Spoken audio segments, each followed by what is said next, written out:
Orgasm हा विषय जेव्हा आपण चर्चा करतो आहे, तर तिथे सगळ्यात आधी ऑर्गॅझम मिळवण्याच्या संदर्भाने ऑर्गॅझम न मिळाल्याची लक्षणं काय असली पाहिजे? म्हणजे कशावरून ओळखायचं की आपल्याला ऑर्गॅझम मिळालं नाही? तर सर्वप्रथम आपण त्याची चर्चा केली. त्यानंतर दुसरा ऑर्गॅझम या विषयाशी अतिशय जवळचा कनेक्टेड असणारा विषय तो म्हणजे की हे ऑर्गॅझम मिळण्यासाठी आपण दुसऱ्या कोणावर अवलंबून राहता कामा नये. यासाठी आपण स्वतःवर कसं काम केलं पाहिजे, स्वतःला कसं तयार केलं पाहिजे आणि यासाठीच आपण स्वतःचं अधिष्ठान कसं जपलं पाहिजे, या संदर्भाने आपण चर्चा केली.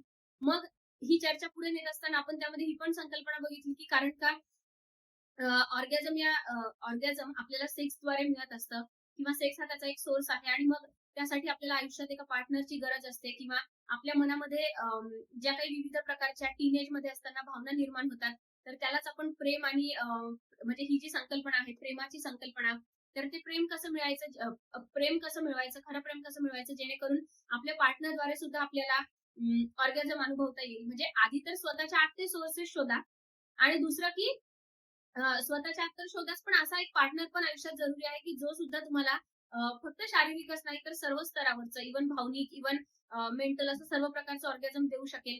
तर या संदर्भाने आपण प्रेम या विषयावर सुद्धा सविस्तर चर्चा केली आहे. त्यानंतर नक्की शरीराद्वारे जेव्हा ऑर्गॅझम अनुभवायचं असतं, तर स्त्री आणि पुरुष एकत्र येणं म्हणजे काय? त्याचा आध्यात्मिक संदर्भ काय? त्याचा शारीरिक संदर्भ काय? 2 एनर्जीज कशा एकत्र येतात वगैरे, वगैरे हे सगळं आपण या संदर्भात खूप सविस्तर बघितलेलं आहे. आणि तुम्ही जर अजूनही ते आपल्या YouTube चॅनलवर जाऊन बघितलं नसेल, तर मी तुम्हाला सुचवेल, की तुम्ही ते नक्की, नक्की बघा आणि हे पूर्ण ऑर्गॅझमचा सायन्स व्यवस्थित समजून घ्या. त्याचं कारण आहे, की आयुष्य जगण्यासाठी ऑर्गॅझम हा एक खूपच महत्त्वाचा विषय आहे आणि दुर्दैवाने आपल्याला याबद्दल खूप कमी माहिती असते किंवा खूप कमी बोलल्या